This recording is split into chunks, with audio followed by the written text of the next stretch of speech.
ఓం నమ శివాయ శ్రీమాత్రే నమ. మన జీవితంలో తల్లికి గొప్ప స్థానం ఉంటుంది, తర్వాత భార్యకి ఎంతో గొప్ప స్థానం ఉంది.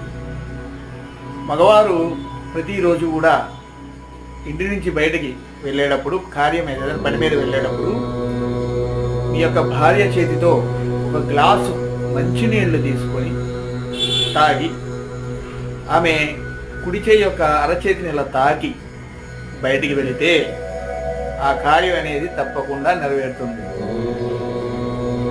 అదేవిధంగా ప్రతిరోజు ఉదయం కూడా బయటికి వెళ్ళే ముందు ఈ సింహద్వారం వద్ద ఉన్న గడపకి నమస్కారం చేసుకొని బయటికి వెళితే కనుక కార్యసిద్ధి అయ్యి మీరు వెళ్ళినటువంటి కార్యం నిర్విఘ్నంగా నెరవేరుతుంది. కావున బయటికి వెళ్ళేటప్పుడు వారు భార్య చేతితో ఒక గ్లాసు మంచినీళ్ళు తాగి వెళ్ళాలి.